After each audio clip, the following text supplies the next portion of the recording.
Bienvenidos a Top, el programa de fuera de series donde hacemos estas listas relacionadas con el mundo de las series de televisión que tanto nos gustan. Hoy vamos a dedicarnos a Showtime, el canal premium americano que tantas ficciones nos han traído en esta época dorada de las series de televisión. Muchísimas más que 10, pero 10 son las que nos hemos tenido que quedar entre los 3 personas que haremos este programa. Yo soy CJ Navas y tengo conmigo a Richie Fintano. Richie, ¿cómo estamos? Muy bien, súper contento de hacer este top porque Showtime es uno de mis canales fetiche.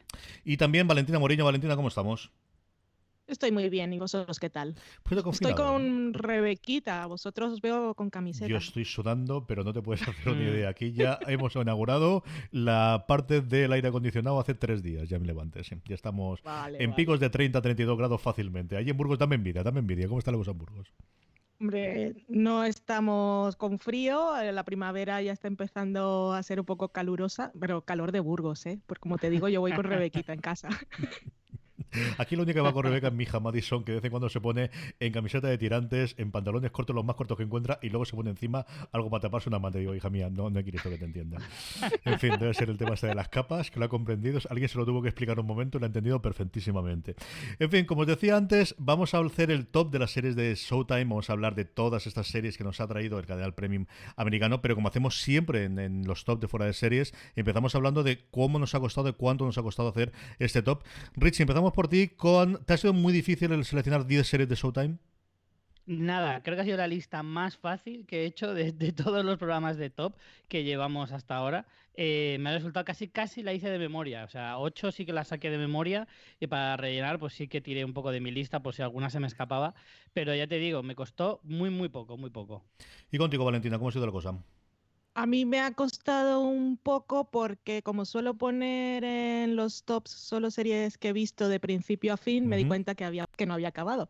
Así que llegar a 10 que realmente me parecieran buenas series me resultó un poquito, no porque Showtime no tenga series buenas, sino porque yo no las había visto todas. Eso que ha contado Valentina es lo que más me ha pasado a mí. Yo creo que es con diferencia el canal, cadena, plataforma, lo que queráis, del que más series he visto he Ya. empezado a ver y más he dejado por el camino, ¿no? Y al final, yo Sí, creo que es sí. una combinación de Showtime tradicionalmente ha renovado sin problema ninguna sus series. Yo creo que por encima de sus posibilidades en muchos casos. Luego entraremos si es Sí, así o no. Y sí, te estoy mirando a ti, Dexter, entre otras. Pero vamos, yo creo que ha ocurrido de siempre tienen 2 o 3 temporadas más de la que tiene que dejar. Y yo creo que es en la otra etapa de mi vida. Yo creo que en otras circunstancias, hace 10 años, antes de las crías, antes de más follones, antes más de cosas personales, o sin tanta acumulación de otras plataformas, sí que esta serie la seguiría viendo de principio a fin. Y aquí de verdad que yo creo que con diferencia la plataforma, conforme decía, esta, me gustaron mucho las 3 primeras temporadas. Y las otras, Ya. pues espero que sí, pero la dejé de ver, así que no lo sé. Y eso ya digo yo que va a ser un tema bastante recurrente en mi top a partir de aquí. Pero no lo alarguemos más. Empecemos directamente con este top. Empecemos con el número 10. Richie, empezamos contigo. ¿Cuál es la serie que ocupas tu puesto número 10 de tu top de series de Showtime de todos los tiempos? pues has dado en la campana, CJ. Justo la número 10 había póster y se había colado en la lista un poco por los pelos, porque también, a ver, siendo justos, es mi canal fetiche o uno de mis canales fetiche, Ujú. pero sí que es cierto que no he visto tantas series de Showtime, no muchas, pero sí que es verdad que todas las que he visto, o casi todas las que empezaba a ver de Showtime, sí que las he terminado y porque me gustaban mucho. Eran pocas, pero para mí muy buenas. Entonces, Dexter creo que es la excepción que confirma la regla, porque yo me la vi enterita, hasta el final fatídico, que no voy a desvelar aquí, pero creo que está en los tops de los peores finales de series de historia de la televisión. Más que nada porque o sea, era una serie muy relevante en su época, que causó bastante sensación y que fue efectivamente desinflándose, iban pasando las temporadas y cada vez iba a peor. Tienes toda la razón, la serie fue muy por encima de sus posibilidades hasta la tercera, cuarta, porque yo no sé si tú llegaste a ver a Trinity como ese gran villano Sí, dentro señor. Sí, de señor. Sí, Dexter. hombre, Ese lead sí. go espectacular. Pues justo cuando termina esa trama, que tiene un final bestial, que no voy a desvelar tampoco porque tiene ahí un giro tremendo, eh, a partir de ahí ya fue un caos. O sea, la serie poco a poco no fue tan bestia, tan drástico, pero sí que es verdad que cada temporada era peor que la anterior. Y el final ya te digo que fue devastador. Pero esas 3 primeras temporadas de Dexter, la verdad es que eran un auténtico diamante en bruto y yo las disfruté una barbaridad. Empezamos por una de las más conocidas de luego Showtime, como es Dexter. Valentina, seguimos por ti. ¿Cuál es lo que ocupa el puesto 10 de tu top? Pues yo tengo una reciente que es del año pasado, 2019, para los que vengan del futuro, y es Llegar a ser Dios en Florida, que la vimos en Movistar. Yo la descubrí tarde, o sea, la vi cuando ya estaba la temporada completa, y la verdad para mí fue, dije descubrí, pero fue realmente un descubrimiento, fue una sorpresa. Es una serie rarísima. Bueno, la protagonista es, por cierto, Kirsten Dunst.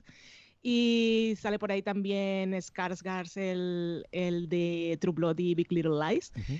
Es una serie que está ambientada en los años 90, cuando las estafas piramidales estaban en pleno auge, y ella interpreta a una mujer que tiene un trabajo de medio pelo en un parque acuático en Miami, y su marido le deja un montón de deudas porque él estaba ahí suscrito. Yo estaba ahí creyendo que iba a conseguir dinero y fortuna y fama en una empresa de estas. Y es como la historia de ella de intentar sobrevivir, mantener el techo de su casa, que no vengan a quitárselo, con su hija pequeña, y cómo se va metiendo ya también en el negocio y va descubriendo pues sus propias mañas, y es una superviviente su personaje.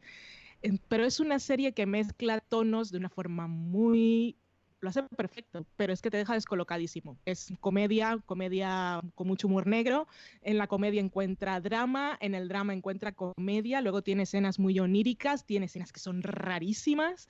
Y yo creo que si veis el primer episodio, cuando llega la última escena, que ella está con un cocodrilo, si lo que veis no os parece que está fuera de lugar, yo creo que es una serie que os va a llamar la atención, y lo que podéis tener seguro es que cada episodio os va a sorprender de una u otra forma. Me pareció una serie muy curiosa. Yo le tengo muchas ganas. Ella me encantó en Fargo en esa segunda temporada. Es alguien que me Sí. gustaba desde el principio, vamos, desde que era cría y hacía con Sofía Coppola hizo el Club de las Vírgenes Suicidas. Es alguien que siempre me ha encantado, y pasando por Spiderman y lo que quieras. Es una actriz que siempre me gustó muchísimo. Y esta yo creo que aquí tardó en estrenarse con respecto a Estados Unidos. Yo recuerdo las críticas llegar Sí. medianamente, ser buenas dentro de lo que suele ser para Showtime, que al final se suelen hacer casi todas, pero no hizo tanto run run como alguna de las otras series que tenían, y es una del otro grupo que tengo, que es cosas pendientes que tengo, que no tienen tantas. Es cierto que es quizás las plataformas Mm. de las que menos, al menos no he probado a ver el primero y el segundo, y esta sí me confieso culpable. De esta me falta al ver al menos el primer episodio. Yo abro fuego con, como suelo hacer en los top, con un dueto en el 10º y en el 9º puesto de cosas raras, de cosas extrañas y de cosas que son series, podríamos decir documentales, y ahora os contaré. La primera es This American Life. This American Life siempre, evidentemente, nos suena el podcast. El podcast es uno de los podcasts más escuchados en Estados Unidos. La hace la cadena pública de radio inicialmente de Chicago, y a partir de ahí se abre a todo el mundo, y es un referente en el podcast americano por suscriptores, por oyentes, por ser el germen de lo que luego sería Serial, que es el gran revolucionario, evidentemente, en los últimos 4 años. Salen de allí Sarah Koenig, la creadora del podcast y parte del equipo de producción de Serial, viene de This American Life, y tiene una premisa muy curiosa, que es todas las semanas hablando sobre un tema, y sobre ese tema pueden hacer 2, 3, 4, 5 historias. Historias que pueden ser un reportaje, puede ser un análisis, puede ser un poema, puede ser un trocito de stand-up comedy. Varios cómicos americanos han empezado a hacer algunas cosas inicialmente en This American Life, y hace una serie de años vendieron la idea de hacer o de trasladar alguno de esos podcasts a imágenes reales. No funciona tan bien como funciona el podcast, pero por momentos es brillante. Es una de esas que se queda ahí pendiente del paso de Canal Plus, el paso a Movistar Plus. No es especialmente fácil conseguir, pero sí se puede comprar el DVD y tener las 2 temporadas que finalmente ocurrió. Y entonces, si sois aficionados al mundo del podcast, si os gusta This American Life y no conocíais que existía esta versión en vídeo, aunque sea solamente por ver la cara de alguna de esas voces que has oído tantísimas veces, especialmente a Ira Glass, el presentador del programa, como curiosidad, como os digo, vale la pena. Ese es mi 10º. This American Life, la 10ª en mi top. Valentina, ¿tú has llegado a ver alguna de estas? Yo no he llegado a ver la serie documental, pero sí quería comentar un par de curiosidades de This American Life. El podcast sí lo suelo escuchar. No escucho todos los programas porque salen bastantes y cada vez tengo menos tiempo para escucharlos.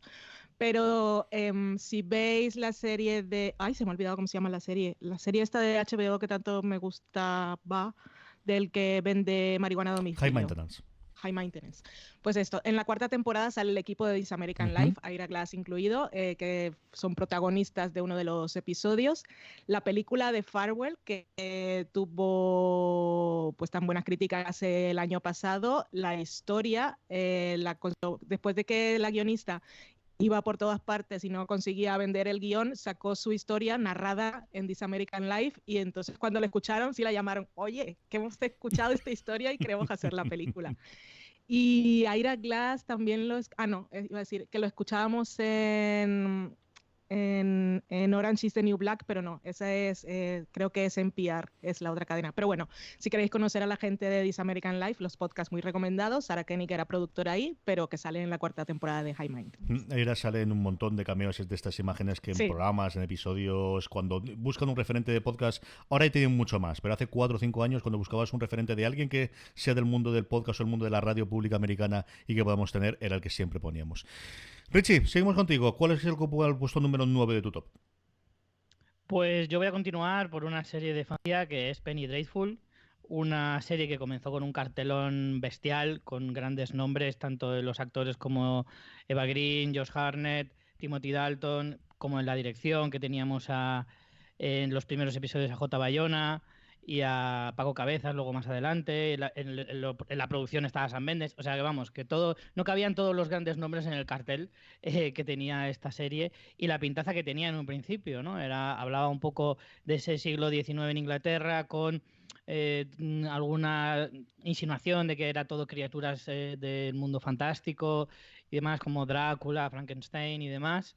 Y bueno, era como enlazaban todas esas historias unas con otras, con una trama principal basada un poco en la figura del personaje de Eva Green y no sé, todo estaba como muy bien relacionado en un principio. Luego es verdad que la serie se vuelve un poquito más dispersa, que empieza a perderse un poquito consigo misma, pero aún así todo lo que era su estética, los personajes, los actores evidentemente eran impresionantes.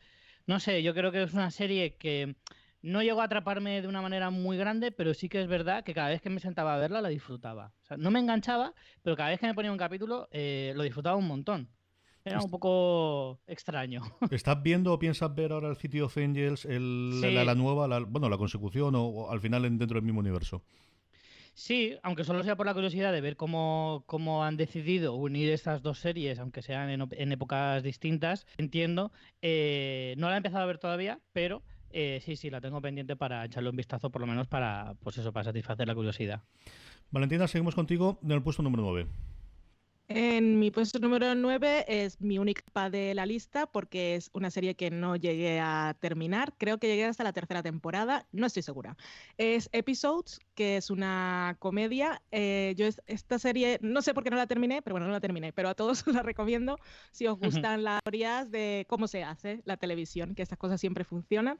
Lo que nos plantea esta serie es, nos presenta a una pareja, que ellos son pareja, son británicos y han tenido una serie que ha sido un éxito en el Reino Unido, ha ganado el premio BAFTA y entonces en Estados Unidos adquieren los derechos para hacer un remake, que es una cosa que se ha hecho toda la vida y en aquella época cuando se estrenó la serie, que era en 2010, 2011, pues estaba más en boga aún. Y ahí los llevan a Hollywood y bueno, ellos tienen todo el proceso de cómo adaptar sus guiones y adaptarse sobre todo a los requerimientos, presiones de la cadena, de a quién tienen que elegir como actor, como protagonista y todos esos cambios que hay que hacer.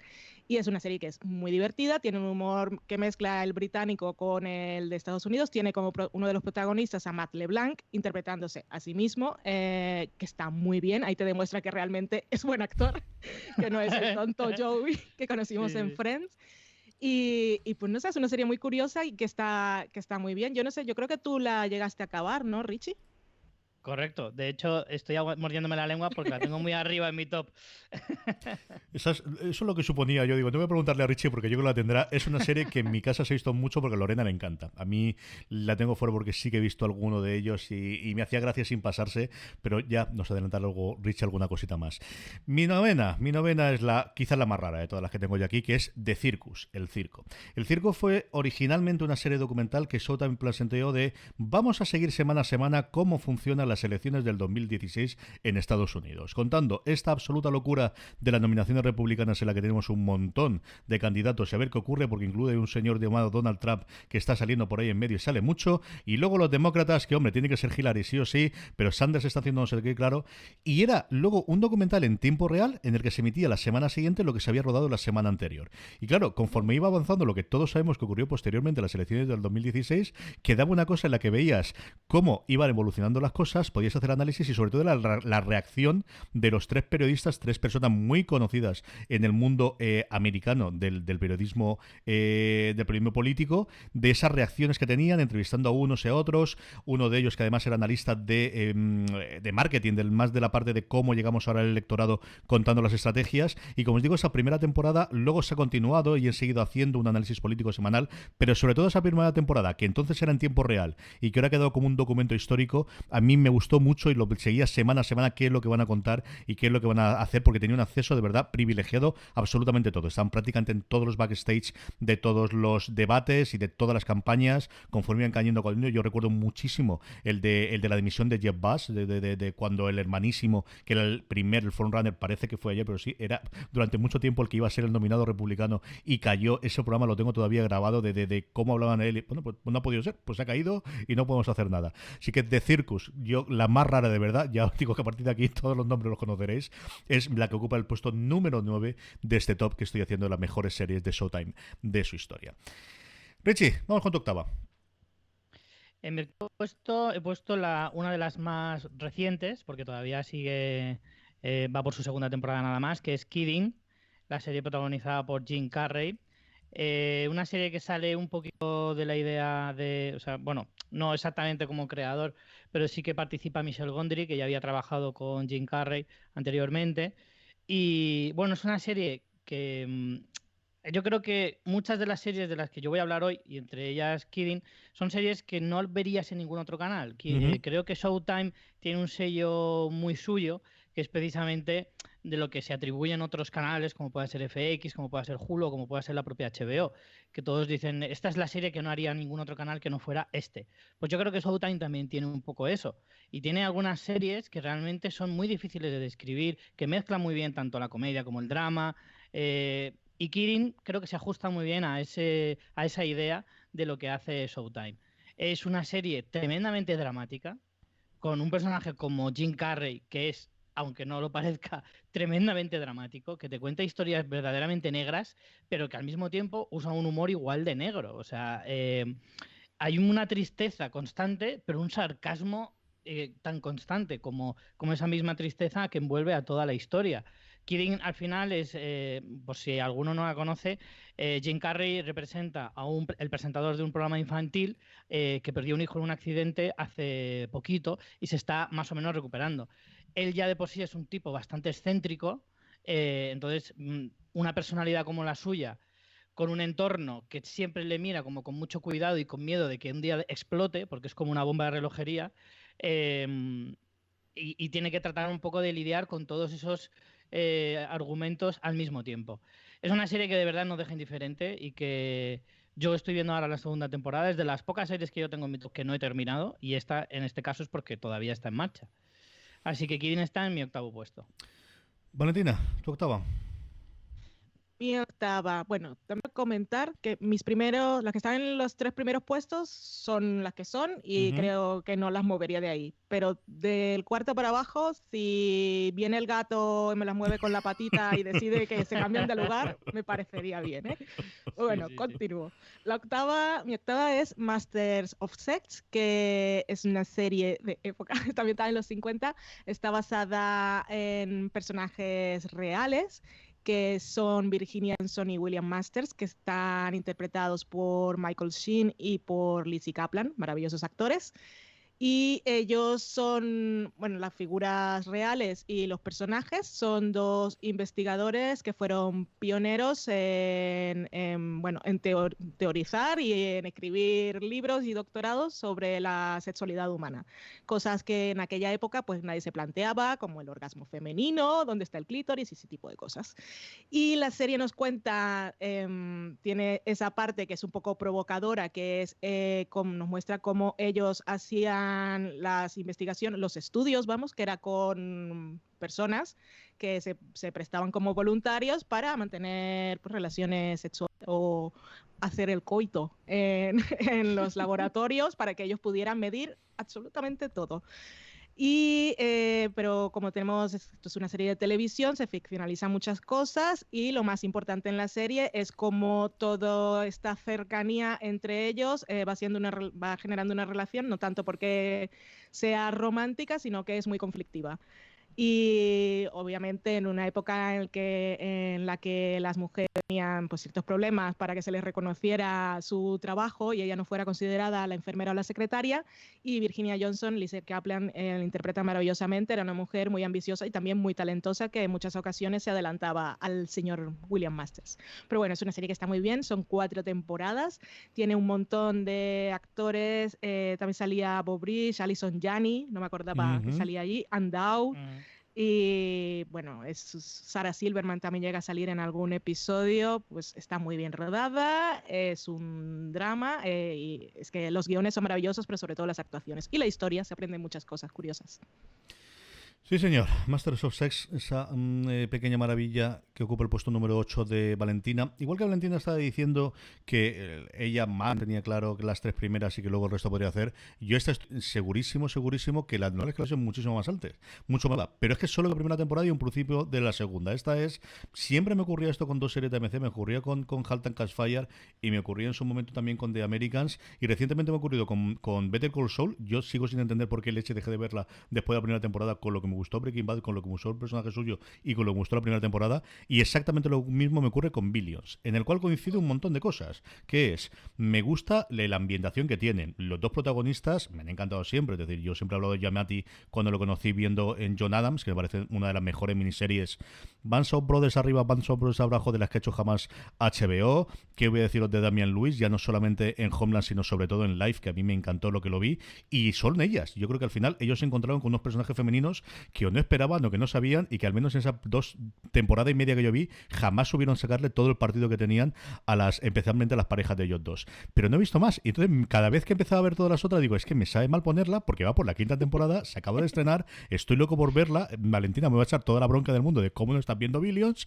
y va a tener toda la razón del mundo, pero es así que soy consciente que lo normal en un mundo perfecto en el que yo viese más series como debería verlas, estaría pues si no en el 1 en el 2 y posiblemente no se bajaría de en medio.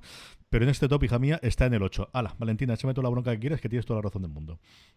Pues es que ya tú sabes que tendría que estar yo la tengo en uno de los 3 primeros puestos, no es ninguna spoiler, es una serie que canta que es sobre el papel tendría todo para echarme para atrás porque los protagonistas son 2 señores poderosos, uno con el poder político, el otro con el poder económico y que están en rivalidad todo el tiempo.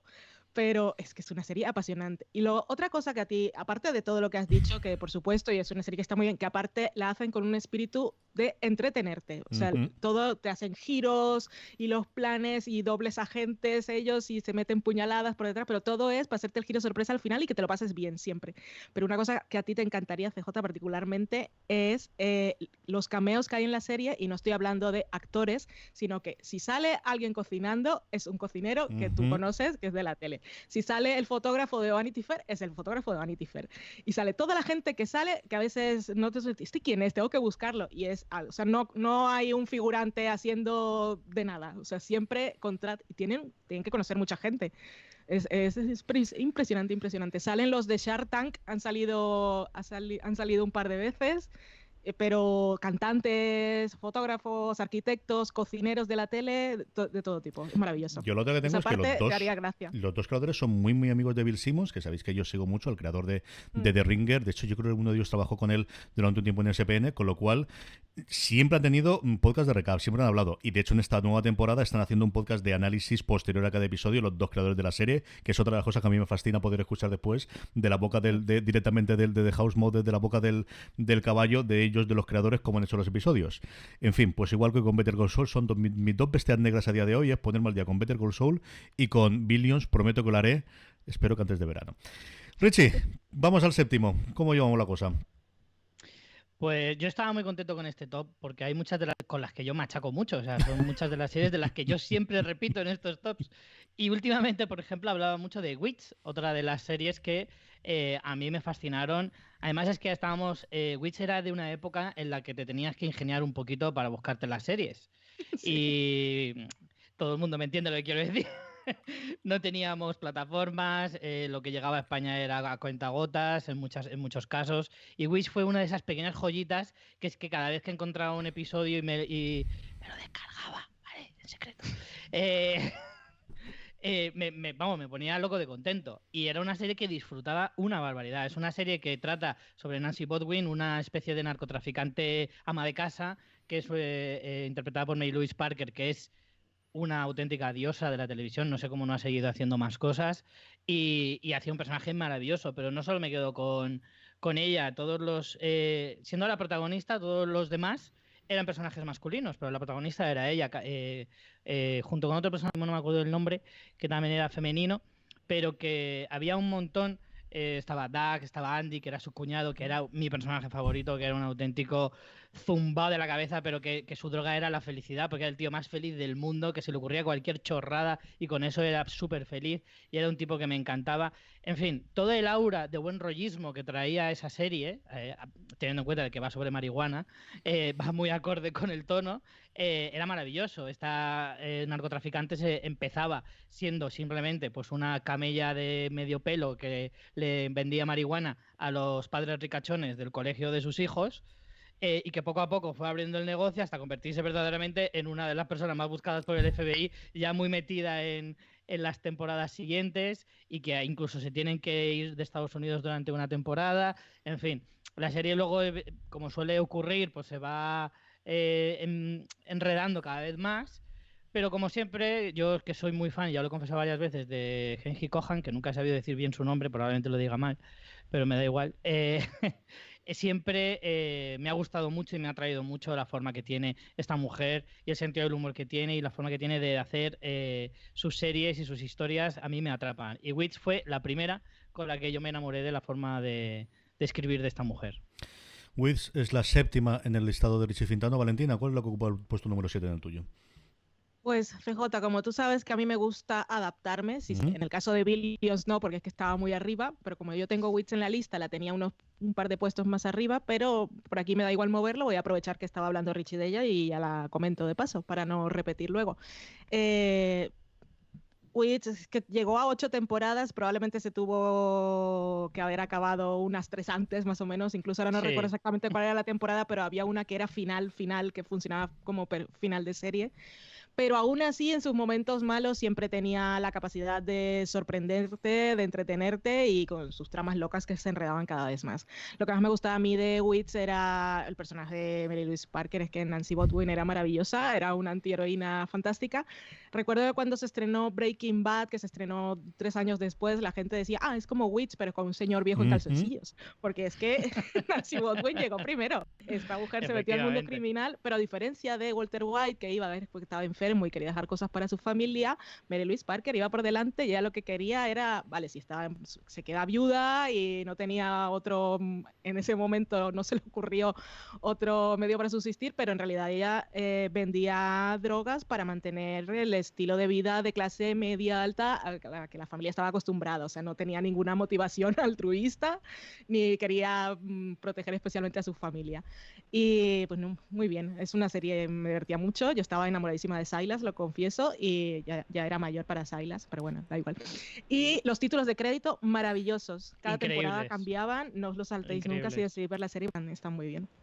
Y esa cancioncita de fondo. Adaptaba, claro, esa sintonía del principio que la iban adaptando, siempre era la misma, pero la iban tocando de forma diferente y luego iban cambiando efectivamente los escenarios. Bueno, es que era una maravilla, era una maravilla.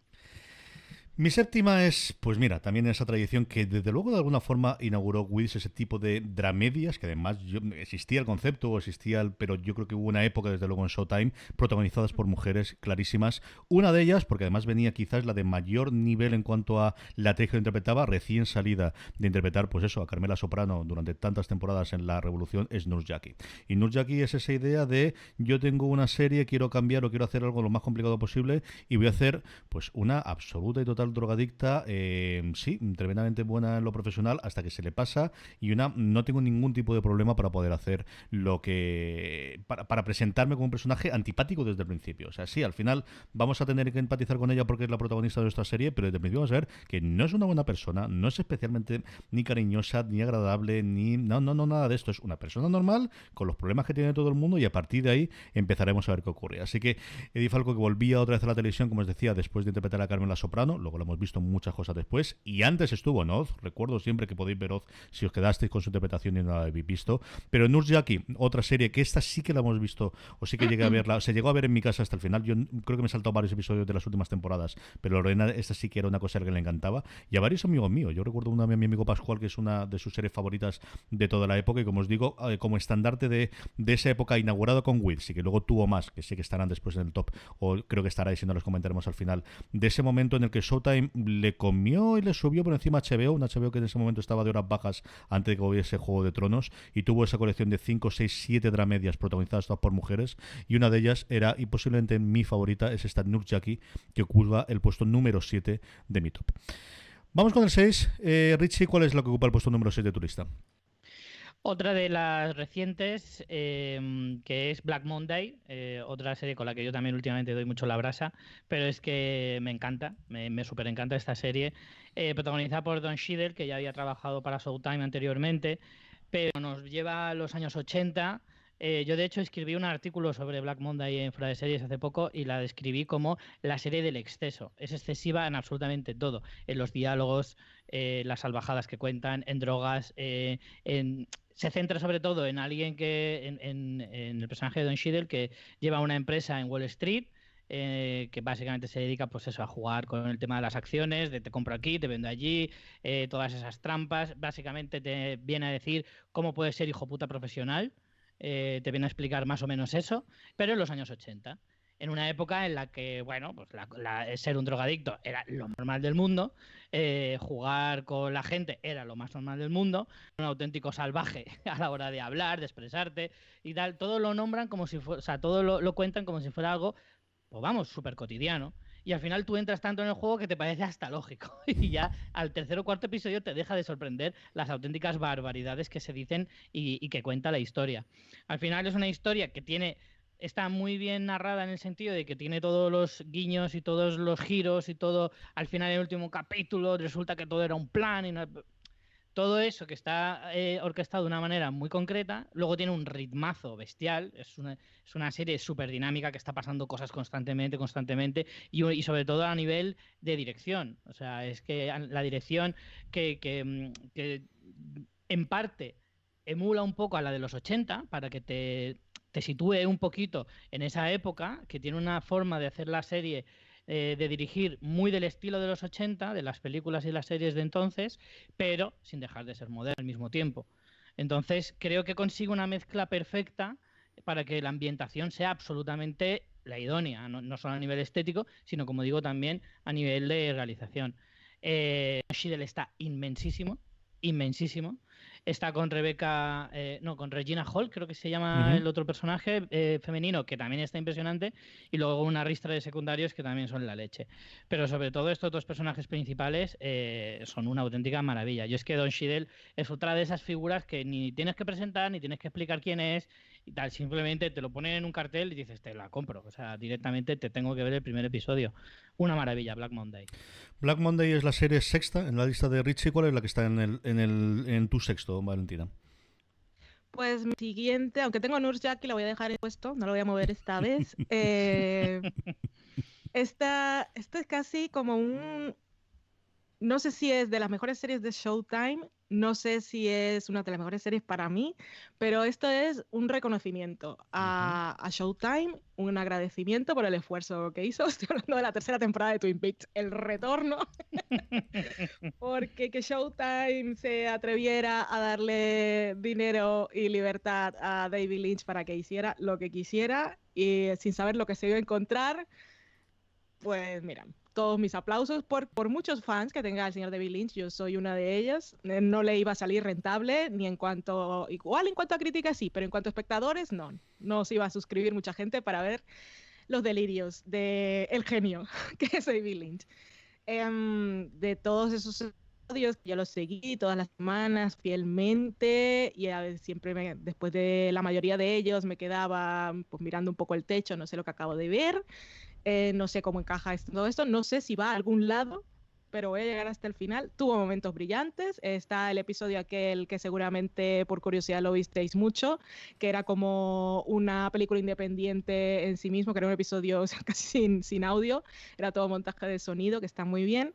Pero el final de este Twin Peaks El Retorno fue maravilloso por los homenajes que le hizo a la serie original, por la conexión que estableció con la serie original, por tantas cosas.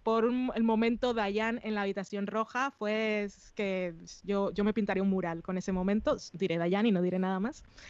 Y pues no, tuvo escenas muy míticas, momentos muy épicos y fue una verdadera locura. Así que pues, yo creo que merece estar en un top. Un saludo, Showtime.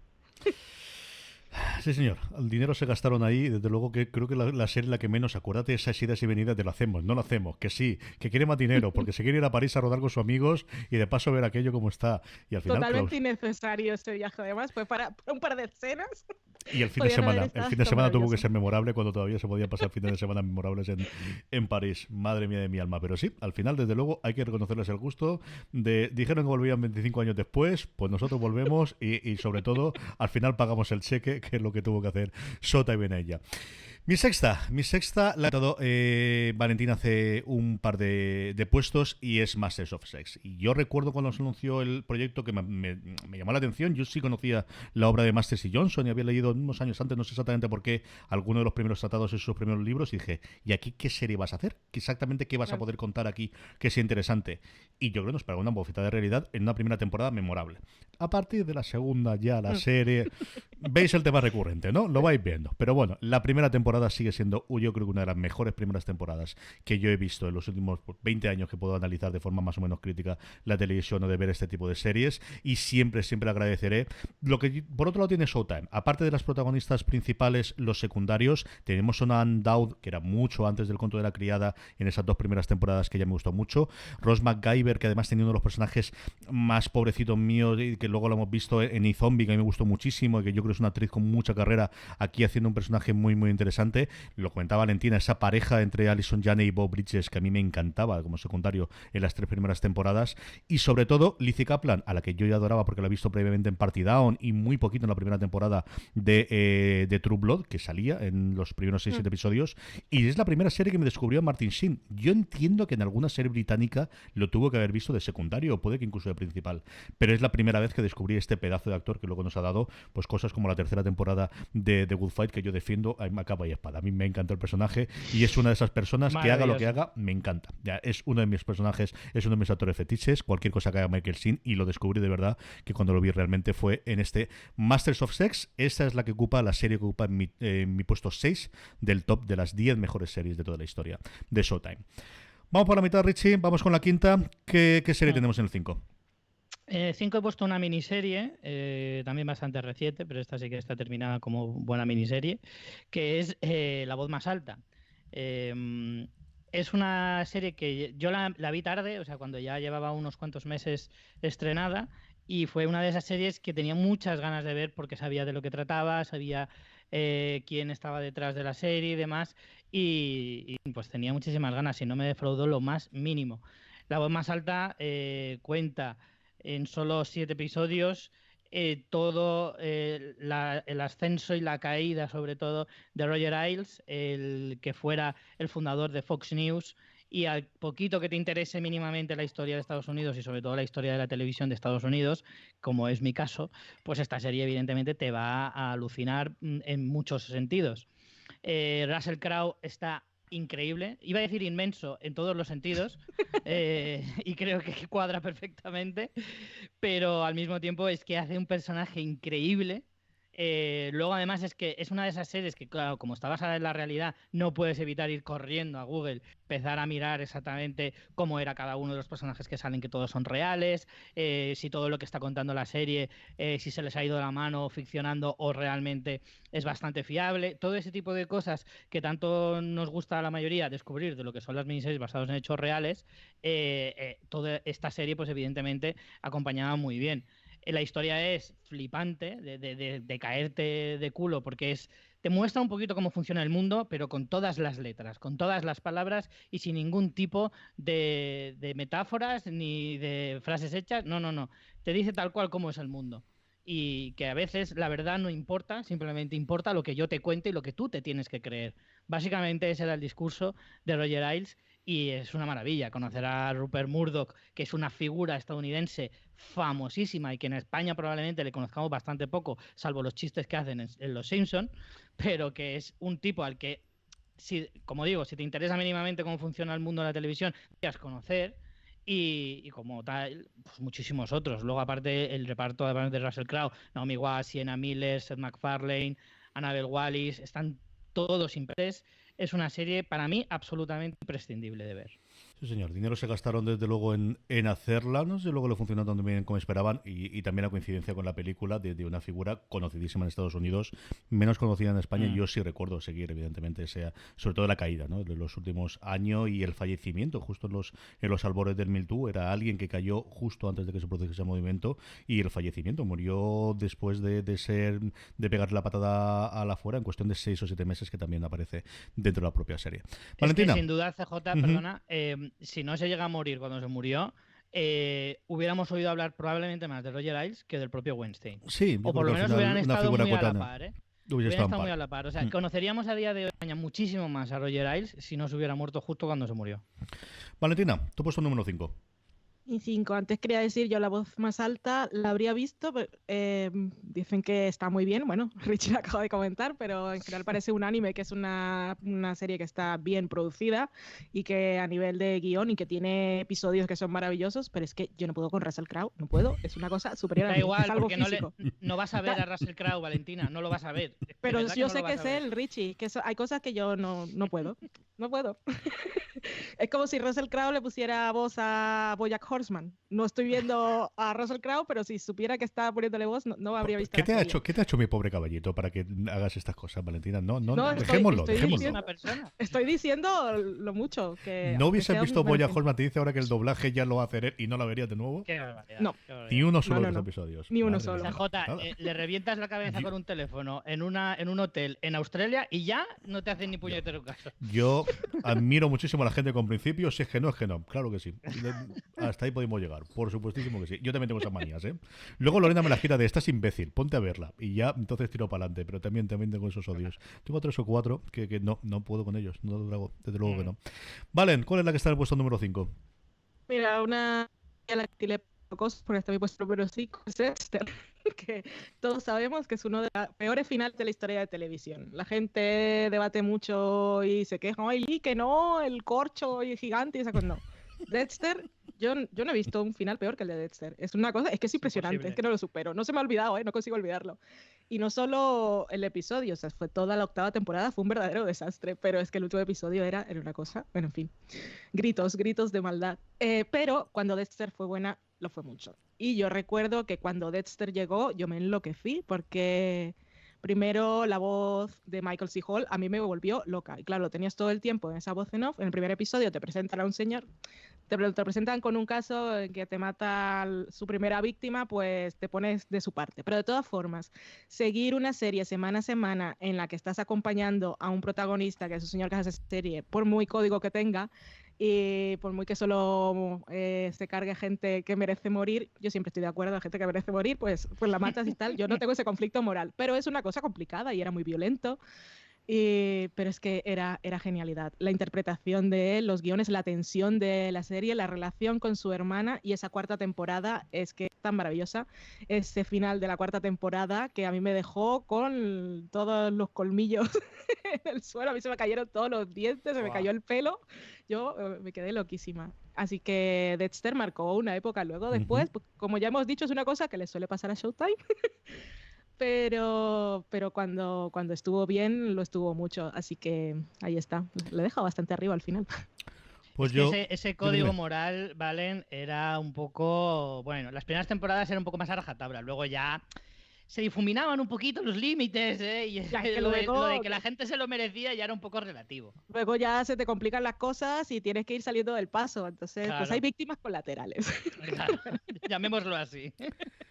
Pues yo reincido con ella y también tengo a Dexter en el puesto número 5, pues precisamente por lo que he dicho tanto Richie cuando te lo he comentado como a la Valentina. Y es que cuando fue buena, especialmente hasta la cuarta temporada y ese final de la cuarta temporada, fue muy muy buena. Yo con Dexter es de las pocas series, bueno, supongo que sería más de una, ¿no? Pero al final piensas que son pocas, de la que leí la novela antes de ver la serie. Yo recuerdo ver la novela en la que estaba basada, el Dark Living Dexter, que luego tuvo 3 o 4 más de Jeff Lindsay. La primera coincide bastante con la primera temporada, con una gran diferencia, y es que hay un personaje que fallece en la novela que no fallece en la serie, que luego tiene más recorrido posteriormente en las siguientes temporadas, que es de los primeros casos de los que yo recuerdo de adaptación, de decir, mira, cómo se han dado claro que al final tenían un contrato por temporada o que tenían un contrato con el actor o la actriz y han decidido mantenerla y que quieren sacarle más jugo y que luego haremos esos cambios. Y sí que hay bastantes cambios, como os digo, tan significativo como ese fallecimiento.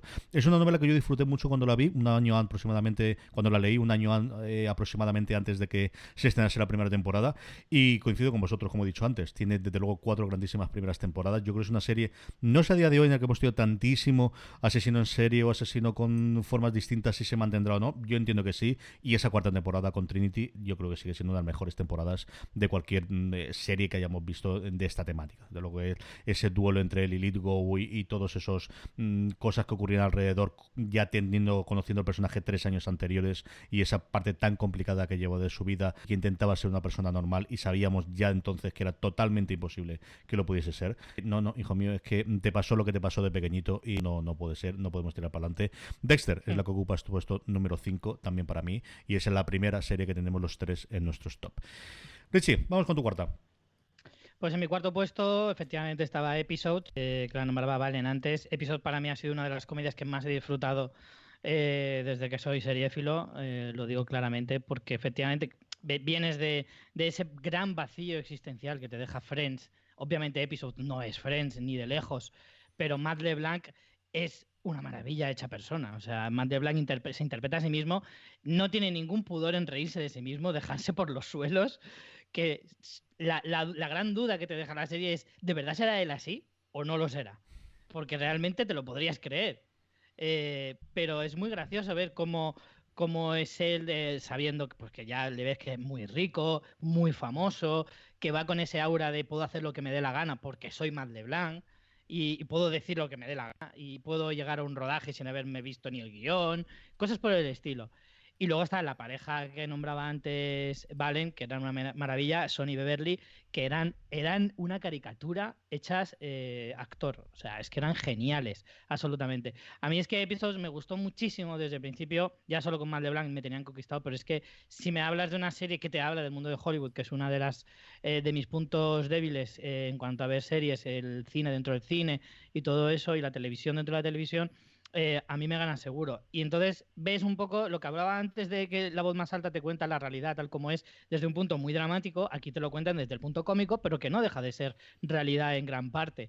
Te hablan de cómo son los productores americanos. Valen hablaba antes de todo el proceso que lleva el elegir un actor y tal. Yo estaba pensando para mis adentros, el proceso es, tienes éxito en tu país, un Estados Unidos llega, te compra, te roba tu idea, te la destroza y luego tú te quieres suicidar. Y lo peor de todo es que cuando te quieres largar resulta que te renuevan y te tienes que quedar un año más. Todo eso era como, como caerte por las escaleras y ver que la escalera no termina nunca. Y era maravilloso, maravilloso. O sea, a nivel cómico es que yo no podía parar de reírme en los episodios. Tenía algunos momentos súper brillantes.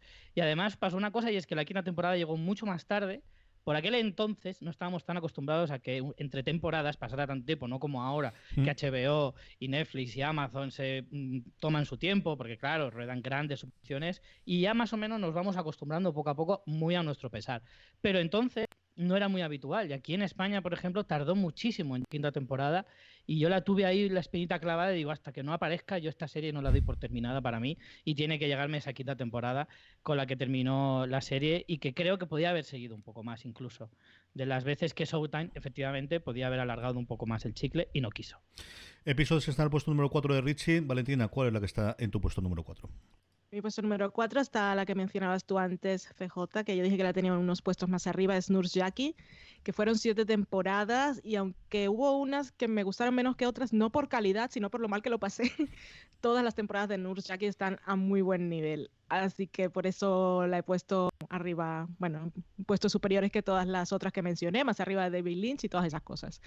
Nurse-Jackie, el Jackie Payton es que ese personaje es impresionante, como tú decías, CJ no está construido para ser agradable, pero decíamos de Dexter y su doble vida, pero es que la doble vida que lleva Jackie Payton es que tiene a toda la gente engañada, a su marido, a sus hijas, a la gente con la que trabaja, a los pacientes, a su jefa, y a todos les ha contado mentiras, esas mentiras las tiene que mantener y todas esas mentiras las mantiene con drogas, porque ella necesita las drogas para funcionar, un poco, habéis visto todos House, es un poco esa historia, pero aquí en serio. Y la historia de la doble vida, no como en Dexter, que es un poco, pues pasan cosas, hay una trama loca, matamos gente por aquí, estas cosas son, lo sentías muy real y por eso dolía mucho. Yo lo pasaba muy mal y me gustaba pasarlo mal con Nurse-Jackie, pero es que se ponía en unos momentos tan oscura y tan negra y veías a ese personaje ahí adentrándose en la corrupción moral más profunda y decías, no, no va a ser capaz de hacer esto, y dices, sí, lo hace. Y ahí estaba la siguiente temporada. Lo pasé muy bien. Fue una serie que me apasionó. Fue un personaje que me mantuvo siempre intrigada por su complejidad y que me conquistó precisamente con esa complejidad y con eso, pues soy así, soy una persona adicta. O sea, no es que quiera ser buena ni mala, no es que sea una psicópata que no distingue entre el bien y mal, es que soy adicta. Y pues las drogas me dominan y soy capaz de hacer cualquier cosa por ellas. Era una drogadicta funcional, por supuesto, porque cuando era enfermera estaba muy bien y también tenía sus momentos Meredith Grey de me saltó toda la ética si tengo que proteger a un paciente y esa parte la hacía muy bien. Pero cuando cruzaba la línea era impresionante, era apasionante. Y bueno, que también teníamos ahí a Merritt Weaver, que ahora la hemos visto en más cosas y estamos todos enamorados de ella, la estamos viendo ahora en Run, la vimos el año pasado en Creedme, la vimos en Historia de un matrimonio, pero y también la vimos en Godless antes en Netflix, hace un par de años o 3, pero en Nurse-Jackie fue donde nos enamoró, se ganó el Emmy, dio aquel discurso maravilloso de gracias y ya está. Era un personaje adorable. Yo creo que era lo que nos mantenía un poco, vamos a aguantar todo lo que hace Jackie porque sí, nos da un poco nos acaricia un poco el corazón.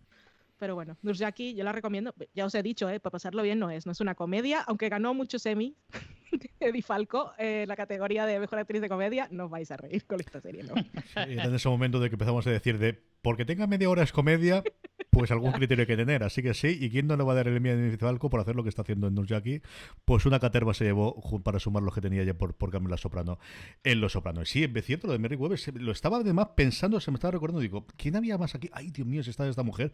Y coincido con lo que ha dicho Valentina, que al final era la otra parte de, en otro tipo de serie que fuese comedia, ella sería la protagonista y Nurse-Jackie sería la de atrás, desastrosa, a la que ella intenta ayudar, ¿no? Intenta tener. Bueno, pues aquí todas esas tornas estaban dando las vueltas. La cuarta. Mi cuarta es una de las series favoritas de mi hermano. A los viejos del lugar que oyesen fuera de series, cuando lo hacíamos con Jorge, con Don Carlos y un servidor, sin duda habéis oído hablar, además de Roma, de Brotherhood. Brotherhood era una serie que duró 3 temporadas, una serie pues de la que me gusta a mí. Un thriller con parte política, con parte de mafia, rodada en la costa este americana, y digo rodada y no solamente ambientada en, porque se rodó allí, se rodó en Rhode Island, no se fue a Massachusetts, pero al final que contaba la historia de dos hermanos. Y aquí, a diferencia de otras series de Showtime, en las que todos, por ejemplo, como acabamos de hacer en Nurse-Jackie con Merritt Weaver, hablamos siempre de esos secundarios que había maravillosos, aquí la serie eran dos. Eran los dos protagonistas, eran los dos hermanos Caffey, uno, Michael, el que estaba más metido dentro del mundo de la mafia, el que sobrevivía trapicheando, interpretando por Jason Isaacs, que no es lo primero que yo la he visto, pero sí es donde nuevamente me enamoré de él, y cualquier cosa que haga este hombre lo veo a partir de ahí. Y luego el otro, el que parecía el hermano bueno, el que se presenta desde luego como el hermano bueno, el que es el político, el Tommy, que está interpretado por Jason Clarke, al que también hemos visto después en un montón de series. Y poco a poco lo que se va revelando es que las diferencias no son tantas, que al final desde el punto de la política con la mafia en este mundo al menos no están tan separadas y tan diferenciadas. y al final a ver si no son tan distintos un hermano y otro, sobre todo cuando tienen que tomar decisiones y cuando empiezan a funcionar.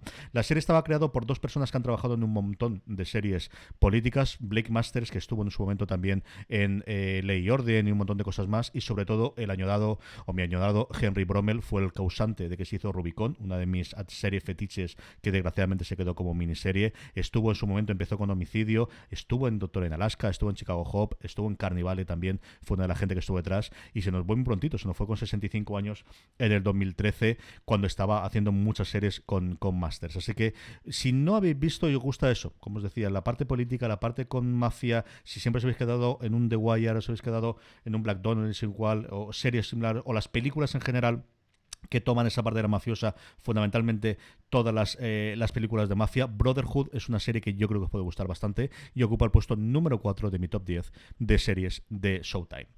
Estamos en el podium ya. Richie, ¿cuál es el puesto número 3 en el tuyo? Pues mi medalla de bronce va para House of Lies, lo que yo denomino como la secuela de Black Monday, o más bien que Black Monday es la precuela de House of Lies, porque básicamente van de lo mismo en épocas distintas con el mismo protagonista. Don Cheadle interpreta a Marty Kahn, que es un gran tiburón del mundo empresarial en Estados Unidos, ya en época reciente. Por eso digo que básicamente es que yo veo muchísima conexión entre ambas series. ¿Por qué? Porque House of Lies también es muy excesiva, no tanto como Black Monday, porque como digo, Black Monday es más presa de la época que quiere representar. Sin embargo, la actual es donde se guardan un poquito más las formas. No puede ser drogadicto tan abierto, tienes que hacerlo un poquito más en privado, y si quieres ser muy salvaje también lo tienes que hacer con cierta sutileza. Entonces, digamos que House of Lies es un poquito más sofisticada en todos los sentidos. Y entonces te encuentras a Don Cheadle, a Marty Kahn, que es un auténtico genio de las finanzas, genio del mundo empresarial, va comprando empresas, realmente a lo que se dedica es él con su equipo, va a una empresa, ve dónde están los fallos y te mejora la empresa para que tú a final de año, pues en el famoso esto típico de las empresas, que es el recuento de ver cuánto has ganado y tal y cual, aumentes tus beneficios y estés muy a tope, básicamente. ¿Qué pasa? Pues que tienes una serie que primero te cuenta un poco cómo funciona este mundo, ciertamente desconocido para nosotros en gran parte, al menos para mí, y luego tiene un equipo maravilloso, encabezado por Kristen Bell, que es una de mis debilidades también. Yo, Kristen Bell, todo lo que haga, mínimo, voy a echarle una ojeada en el primer episodio. Y luego tiene a Ben Schwartz y a Josh Lawson, que son otros dos piezas tremendos que conectaban perfectamente y hacían un grupo de 4 magnífico. Entonces, es una serie que yo he recomendado muchísimo porque tiene ese toque Showtime tan maravilloso, tan distintivo y que es tan disfrutable. Para mí, House of Lies es una serie que creo que no ha tenido mucha repercusión porque a poca gente le he oído hablar de ella. Yo soy muy machacón, pero realmente fue menos yo. Creo que no he oído hablar mucho de ella mucha gente y creo que es una serie que merece mucho la pena, mucho más de que la gente se pueda llegar a imaginar. Creo que de verdad House of Lies debe estar en este top muy, muy, muy arriba. House of Lies es la tercera en Richie. ¿Cuál es la que está en el puesto número 3 de tu listado, Valentina? Mi número 3 es Shameless, serie que ya va por su 10ª temporada, que yo recuerdo que vi el primer episodio cuando se estrenó. No, en aquel momento no me gustó, o sea, no me llamó la atención el tono de la serie, me pareció que era demasiado para mí y no la dejé. Y pues justo cuando iba a empezar la 8ª temporada, un par de meses antes, dije, voy a volver a ver Shameless, a ver si qué, porque era una época en la que estaba enamorada de Emmy Rossum. La seguía en redes sociales y yo, esta mujer me cae muy bien. Estaba casada con Sam Esmail, que hacía Mr. Robot, y yo la sigo, voy a ver otra vez. Y empecé a verla, y de esos maratones que me hago yo, que ya sabéis, en Fuera de Series, y en 2 meses ya me la había acabado, 7 temporadas, casi de un tirón. Cuando llegó la 8ª temporada, pues fue la 8ª temporada menos Shameless de todas, y a partir de ahí para mí ya se fue mi Rossum de la serie, se ha ido un poco para abajo, la he gafado totalmente, me volví súper fan, comencé a hablar de ella y la gafé para todos, ya lo siento, pero una vez más, cuando es buena, es muy buena, y Shameless en esas 7 temporadas, es que yo diría que no hay ninguna mala, tiene igual algunos momentos en que igual de trama se les va demasiado exagerada, pero como siempre está tan anclada en sus personajes y en lo trágicos, yo creo que siempre consigue destacar. Estoy viendo ahora la premisa, la sinopsis en la Wikipedia y estoy totalmente en desacuerdo, porque dice que la serie retrata a una familia pobre y disfuncional, eso está muy bien, pero dice criada por padre soltero. No, este señor Eso Frank nada. Gallagher no cría a nadie. De eso nada. A ver, No Wikipedia. se cría ni a sí mismo. Esto está ¡Qué mal. mentirosos! Si estos niños están vivos son gracias a Fiona, precisamente. Tiene momentos esta serie de romperte el corazón, de ver cómo es posible que estos niños sigan vivos y que no hayan terminado realmente todos con una jeringuilla de heroína en el brazo o en la cárcel pagando la perpetua. Y luego cuando no es el drama por el drama, es que es una familia disfuncional, pero cuando es divertida también lo es mucho. Y ver crecer a esos actores, al final cuando vuelves a ver imágenes de la primera temporada dices, pero es que si eran todos niños, ¿cómo han crecido? Shameless está muy bien. Es muy larga, si no la habéis visto nunca, pues dices, hostia, son demasiados episodios, pero empezad que los primeros, no es de esas de, la tercera temporada mejora, no. Esta está bien desde el principio, ya después empeora, entonces puedes empezar y seguir con ánimo y con motivación viendo episodios. Shameless, tercer puesto. Mi tercera es una serie que en sus 2 primeras temporadas al menos a mí me obsesionó. Era la serie que más me estaba gustando. Si hubiese tenido que hacer en esa época, que era cuando empezamos a hacer fuera de series, el top al final de año, cosas similares, seguro que estaría el puesto muy arriba. Y que yo creo que el tiempo la ha pasado muy muy mal. Pero simplemente por ese recuerdo y por lo que fue y por la gente que me descubrió, tiene que estar, pues eso, en mi top 3, porque es una de las series que yo siempre recuerdo con muchísimo cariño, que es Los Tudor. Los Tudor era revolucionario para su época en el 2007, como os digo, a día de hoy yo creo que no lo sería. Es lo primero que hizo Michael Hirsch, lo que pasa es que luego ha hecho Vikingos, después de haber hecho cine, que al final ya era terminante conocido por sus adaptaciones de Elizabeth y de cosas similares, y en series, pues eso, antes de hacer Vikingos hizo estas Tudor, que nos introdujo, bueno, pues yo creo que una primera temporada con personajes interesantísimos, con un James Frame que no, yo creo que lo habré visto en muchas cosas, pero me fascinó su Thomas Cromwell, un entonces prácticamente desconocido Henry Cavill antes de convertirse en Superman, haciendo del mejor amigo del rey, a Sam Neill, que volvía otra vez a verlos en televisión, absoluta y totalmente a alguno de los personajes que teníamos y que podía funcionar, pero por encima de todo, más incluso de Natalie Dormer, a la que yo descubrí aquí, a la que sabéis que adoro desde entonces y veo cualquier cosa que haga, a un Jonathan Rhys-Meyer, que es, yo creo que esos cuentos de cómo puede alguien autodestruirse su propia carrera. Alguien que estaba llevado absolutamente al estrellato. Yo he visto poca gente a la que le quiera tanto la cámara y en el que al menos para mí tenga tanto carisma. A mí es alguien que cada vez que salía en pantalla me fascinaba, pero me dejaba totalmente extasiado y él mismo se destruyó. Al final, cada uno tiene dentro de sí mismo la necesidad de hacerlo. Es alguien pendenciero, es alguien con todos los problemas del mundo del rodaje. Intentó saltar un poquito a hacer cine, hizo un par de películas que no estaban mal del todo y es alguien que en el 2007 iba para estrella total y absoluta, que podía haber hecho después de al menos las 2 primeras temporadas de todo lo que quisiera y que a día de hoy está totalmente desaparecido en combate. Y como os decía, Natalie Dormer, ahí la tenemos haciendo todo lo que quiere en los últimos tiempos, que vamos a decir desde luego de Sam Neill y el propio Henry Cavill, que se ha convertido pues una de las estrellas más rutilantes del universo, al menos de DC, y que a día de hoy podría hacer cualquier cosa. Así que Los Tudor, que durante 2 años de verdad que fue una de mis mayores obsesiones, es lo que ocupa el puesto número 3 de mi top 10 de series de Showtime. Richie, la 2.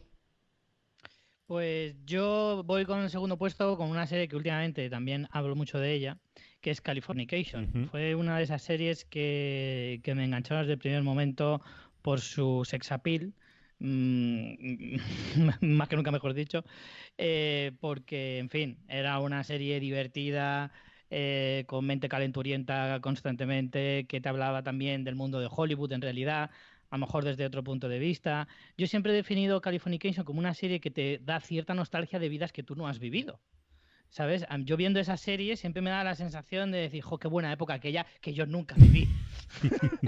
Y entonces me generaba un poco esa sensación en el interior. Entonces era como muy, en cierto modo, a pesar de que sea una serie muy criticable en muchos aspectos, no te digo que no, y que a día de hoy, pues viéndola con los ojos de 2020 sería para echarse a llorar en algunas cosas, en cierta manera yo le tengo mucho cariño y me resultaba muy enternecedora. Hablé hace poco de ella también por el tema de las parejas, de buscar parejas amorosas, ya de amor entre Hank y Karen. Creo que es bastante bonita, a pesar de todo lo demás, de que Hank se hubiera tirado a medio Estados Unidos, evidentemente. Pero luego también está el personaje de Charlie Rankel, que es uno de los secundarios más maravillosos, interpretado por Evan Handler, que yo he visto jamás. Un tipo divertidísimo, un auténtico perdedor entrañable, amigo fiel, y que dices, Dios mío, es que es un crack.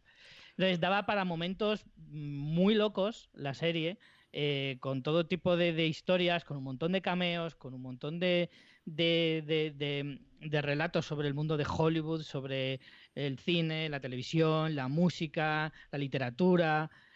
Todo siempre muy por encima, evidentemente, pero sí que te hablaba, no te hablaba de literatura, pero sí te hablaba de cómo era ser escritor. No te hablaba del mundo de la música, pero sí cómo funcionaba el mundo de las estrellas de rock. Y así con todo. Y cómo un tipo brillante odiaba serlo porque le acababan convirtiendo en un producto, cuando él quería ser auténticamente genuino. Y le pasaba un poquito lo que hablábamos antes con Episode, de que él escribió una gran novela, la convirtió en una comedia romántica, cosa que él aborrecía. Una historia que hemos visto miles de veces, de autores que cogen sus obras, las destrozan en Hollywood, que viene a ser siempre lo más habitual, y que luego ellos no pueden hacer otra cosa que repudiarlas, porque no, y acaban convirtiéndose en algo que odian a obras suyas. Y todo ese pesar siempre merodeaba alrededor de la figura de Hank Moody y siempre me pareció muy interesante. No sé, es que a mí Californication me conquistó desde el primer momento, 7 temporadas. Termina de forma un poquito abrupta, es verdad que no tiene un final, como estamos comprobando. Showtime no acaba de remar con los finales, rara vez lo consigue, y creo que con Californication le pasó un poco lo de siempre. Valentina, tú dos. Mi número 2 es Billions, que ya comenté un poco antes.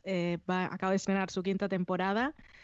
Si no la habéis visto nunca, os cuento rapidito. Está protagonizada por Paul Giamatti y Damian Lewis. También sale Maggie Siff y hacia Kate Dillon. Sale más gente, pero ellos dos, que ya sabéis que son dos figuras, son dos maestros de la actuación, son rivales en la serie. Paul Giamatti es un fiscal de distrito en Nueva York y Damian Lewis es un multimillonario que ha hecho su dinero como gestor de fondos de cobertura. Y la premisa de la serie es que el fiscal de distrito quiere capturar, quiere pillar con las manos en la masa a este gestor de fondos de cobertura para él también ascender políticamente. Se odian profundamente los dos a muerte y esto parece que es una cosa de a ver quién es más poderoso, a ver quién es más astuto, a ver quién es más fuerte. Y es un poco eso al principio, pero la serie de verdad que es súper divertida. Y no va de señoros. La serie, como decía CJ, las parejas de ellos a partir de la segunda temporada adquieren mucha relevancia. El personaje de Maggie Siff es como la asesora. Es una figura que no sé cuál es su nombre, es la psicóloga que está de base en la empresa de Axel, del personaje de Damian Lewis, y la gente va allí un poco, es como motivadora, se sientan allí, les hace una sesión, enseguida le dicen un par de palabras, ya sabe qué les está pasando y siempre los mantiene a tope y siempre hace que den lo mejor de sí mismos y encuentra la forma, parece una maga, pero bueno, eso es ciencia, ¿no? Ha estudiado para eso. Y su personaje es maravilloso, adquiere más relevancia en cada temporada, pero desde el principio está muy bien, es que la actriz es maravillosa, seguro que la habéis visto en alguna parte. Y bueno, esta serie va de artimañas y de quién es más astuto y de al final de temporada siempre sorprendernos, y nos gusta que yo no creo, nunca he visto una crítica que la gente diga me siento engañado, es una serie tramposa, sino qué bien me lo he pasado. Al final alguien dice esto es lo que yo había planeado todo el tiempo, pero no es que ganan por azar, sino es que te das cuenta, es que lo tenían todo milimetrado. Es maravilloso. Y es una serie que tiene unos diálogos extravagantes. Hay un montón de referencias que no pillo. Siempre están soltando referencias en los diálogos a películas literarias, a canciones. La actuación a veces, los diálogos son muy rápidos, dobladas, no sé cómo es. Y es lo que diríamos un poco over the top, pero que le queda muy bien. O sea, el tono lo mantienen perfectamente. Pero ¿qué vamos a esperar de una serie que se llama Miles de Millones? O sea, tiene que ser over the top y eso no pasa nada. Lo aceptamos desde el principio y vamos con ella. Y es una serie muy divertida. Yo no recuerdo ahora, CJ, si en la primera temporada era tan dramedia, pero conforme avanza es que es una cosa que es me pongo el episodio de esas que me lo pongo y sé que me lo voy a pasar bien. Sí, Te yo entretiene se muchísimo. coincido contigo. Es decir, yo creo que lo que me lo que pasa a Succession, que al final cuando tiene que ser drama es drama, Mm. pero tiene momentos, yo es imposible que no tenga que parar algún episodio y morirme de risa. Yo Eso es. eso recuerdo, lo tengo en la primera, varias escenas que tengo yo ahora mismo en la cabeza. Hay personajes que tienden mucho más a la exageración y a la brutalidad, ¿no? Sí, Y sí, lo sí. que tenemos, y todos tenemos en la cabeza quién es exactamente el que podemos tener, ¿no? Ese bis que tenemos al lado de Damian Lewis y que desde el principio está pensando Watts. con los excesos, Sí. que además con eso consigue justo lo contrario. Como sabes que siempre va a hacer la mayor barbaridades, los 3 momentos en los que se pone serio te pega un bofetón brutal. Yo creo que ese juego de tonos de jugar con la comedia más alocada y después cambiar, o de la cosa más dramática y ahora vamos a hacer un chiste en mitad, yo creo que eso lo tienen dominado. Y lo que decía también Valentina de la parte cultural. Se nota que ellos son gente que le encanta la cultura pop y que al final van a hacer referencias desde béisbol a películas, A todo, pasado por sí. todos los autores y música. Yo recuerdo el primer episodio, ese concierto que se van a ver a Metallica, que además sale Carrie Fisher haciendo de Sí. una guitarrista que me gustó muchísimo el personaje porque no la veía desde Halt the Cash Fire en prácticamente nada cuando salió en esa temporada y me gustó mucho, mucho, mucho. Mi dos es... Voy a hablar un poquito de ella porque intuyo que estará más arriba en alguna que otra lista de las que nos falta por ver, y es Homeland. Homeland, ¿qué vamos a decir de ella? Homeland marcó un antes y un después para Showtime, la puso totalmente en el mapa. Veníamos a nivel de premios y de los semis de ese arrase absoluto que tenía MC con Mad Men, que luego recuperaría con Breaking Bad, y la que interrumpió la encadenación de premios a mejor drama por Emmy de 4 de Mad Men, si no recuerdo mal, y 3 de Breaking Bad antes de que llegase Juego de Tronos después y ya cambiase el mundo para siempre, fue esa primera temporada que a todo el mundo pilló por sorpresa de Homeland. Esa adaptación de la serie israelí, de la cual nos acordamos muy poquitos, porque realmente cuando se piensa en Homeland ya se habla de ella, y una de las series que mejor creo que se han reinventado y que han logrado dar esa vuelta a la calcetín de la serie de Showtime que comentábamos de alargar demasiado el chicle. ¿Cómo logras alargarlo? Haciendo un botón de reseteo nuclear. Cambiamos totalmente la idea. Eso sí, seguimos manteniendo a la actriz protagonista, que es lo que ha hecho que la serie mantenga, y tenemos evidentemente a esa Carrie Matheson y esa Claire Danes en estado de gracia, y que ha decidido seguir con el personaje tantísimo tiempo, con Mandy Patinkin, con un montón de personajes secundarios que hemos tenido. A Murray Abrazaron, lo recuerdo, las primeras temporadas, el rescate de Costa Ronin, al que vimos también de Americans en estas 2 últimas temporadas, el cómo cambian totalmente. Yo creo que es uno de los mejores ejemplos de lo que muchas de otras series de las que hemos hablado de Showtime podrían haber sido si realmente hubiesen tomado ese paso hacia adelante decisivo de la única forma de mantenernos a partir de una cuanta quinta temporada es con una renovación absoluta y total, hasta el punto de cambiar totalmente la serie, como ocurre en Homeland. No voy a contar nada más. Homeland es lo que ocupa el puesto número 2 de mi top 10 de series de Showtime. Richie, pues nos queda una solo. Querido, ¿cuál está arriba del todo? Pues yo he puesto en el número 1 una serie que no solo estaría en el top 10 de Showtime, sino que estaría en el top 10 de series de mi vida, porque es una serie que me ha acompañado prácticamente siempre, que es Shameless. Efectivamente, como es tan larga, pues lleva casi toda la vida, un poquito menos de mi vida de seriéfilo, acompañándome, y es una serie que yo he disfrutado cada episodio desde el primer momento. Soy absolutamente incapaz de sacarle una pega. Para mí la serie nunca bajó. Lo siento, Valentina, pero para mí la serie siempre ha estado a tope, siempre desde el primer episodio hasta el último. Además, es que para mí Shameless funciona como una familia, ¿vale? Hay personajes que durante épocas no los podía soportar, pero al final era como es de Shameless, le tengo que querer. Porque es como tu propia familia. Yo hay personajes, hay gente iba a decir personajes de mi familia, que también lo son, pero hay algunos de mi familia que hay épocas que no los aguantas, pero son de tu familia y les tienes que querer. Pues básicamente es lo mismo. Yo a Frank Gallagher al principio le odiaba.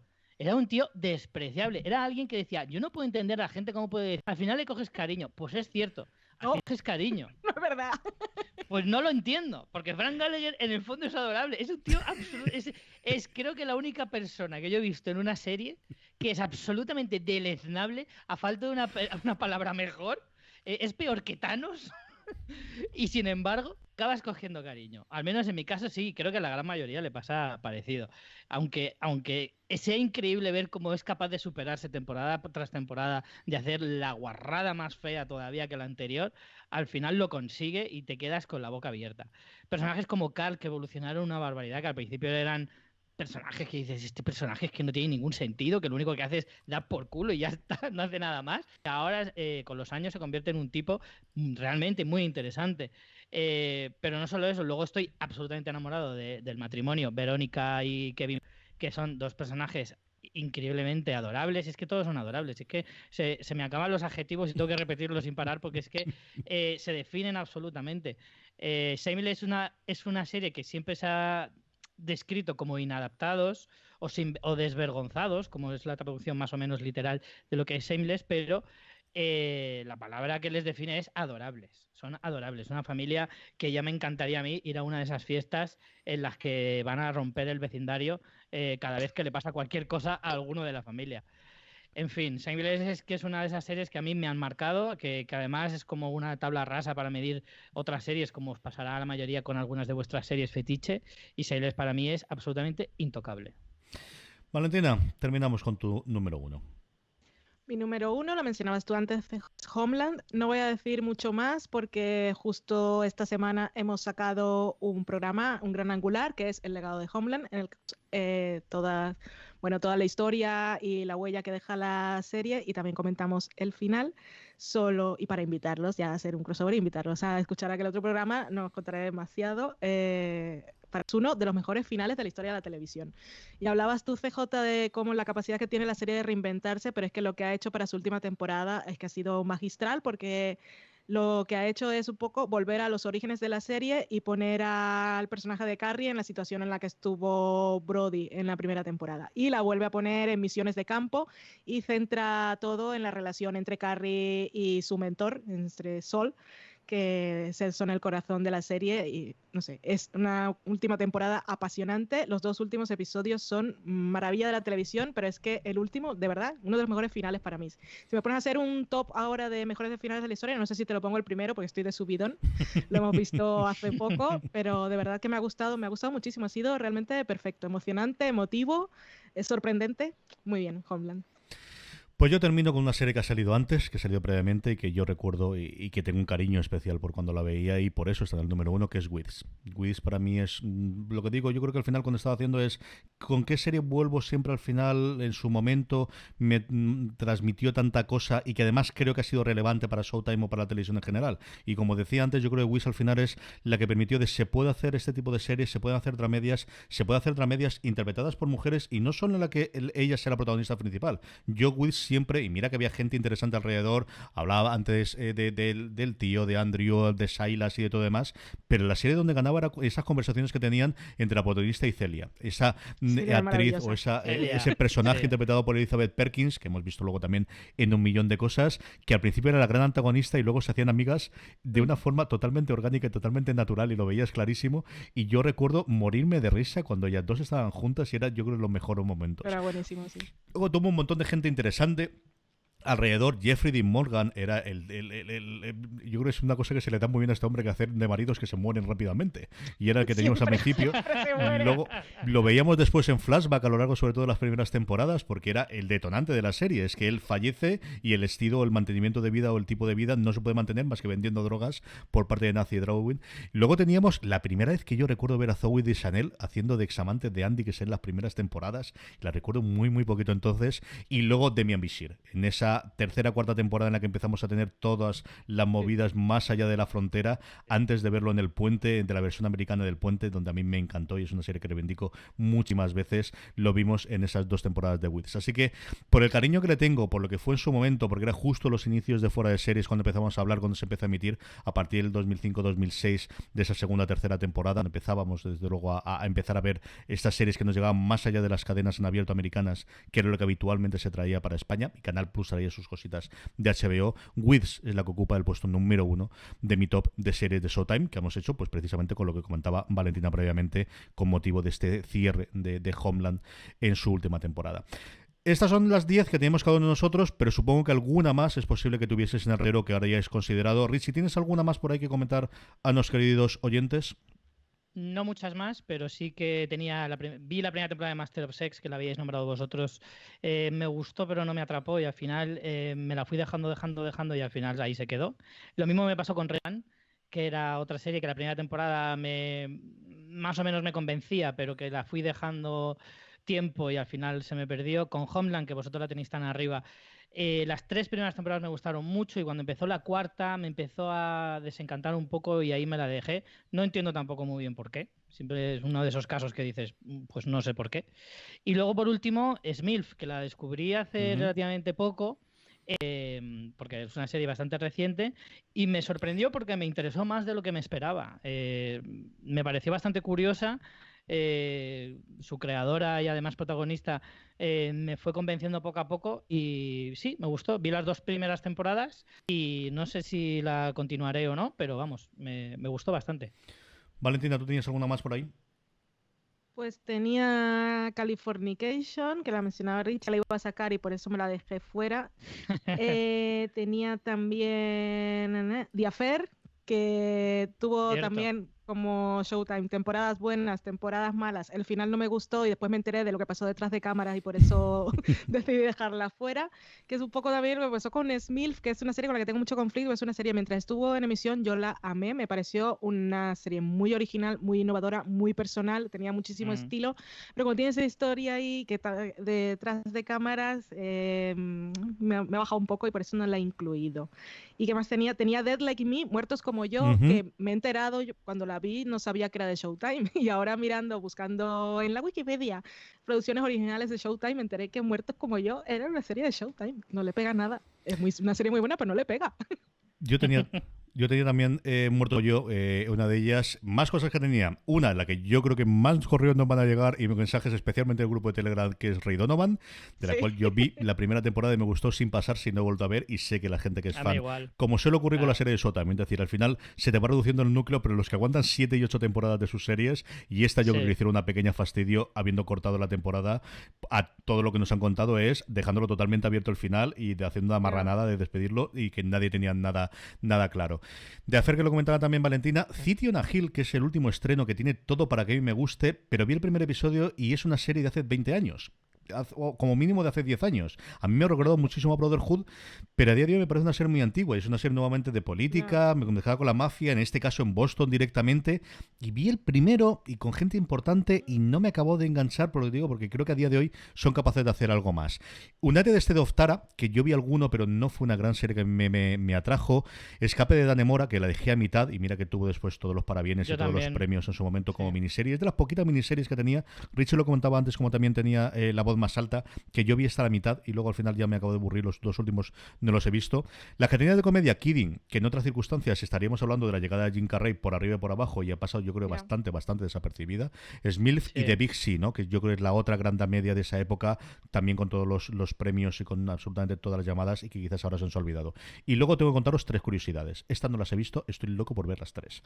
Una de ellas, Master of Horror, que yo sabía que decía, porque me lo dijo en su momento Ángel Agudo, es una creación que hizo Mick Garris para Showtime de ni entonces se vendería como mini películas, pero realmente eran episodios de series de terror para Showtime, aprovechando que al final estabas en cable premium y podías hacer lo que no podías hacer con cuentos asombrosos emitiéndose en abierto. Y Ángel tiene cierta relación con Mick Garris, que le hizo el doblaje de su película homenaje a Paul Nachi, contando toda la historia de Paul Nachi, y siempre me ha hablado muy bien, que se la ha visto. Y luego 2 curiosidades. Una que sabía que existía, que se llama El Show de Garry Shandling. Es lo primero que hizo en televisión Garry Shandling fuera de sus monólogos o de sus intervenciones en el late night americano.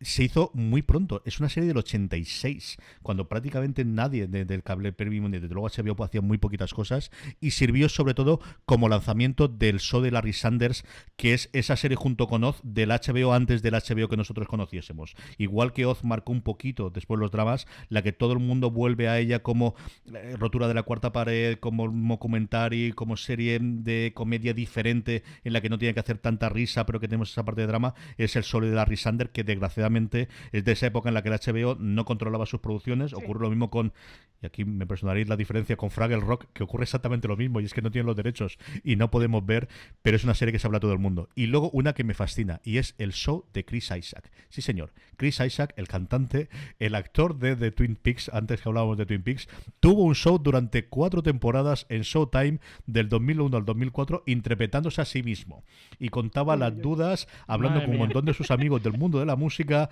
diciendo si tenía que hacer una canción nueva o tenía que hacer un álbum o tenía que salir de gira. y hay un montón de cortes de YouTube que podéis ver de todos los cameos que podéis imaginar. Están todos, absolutamente todos los de música country que queráis.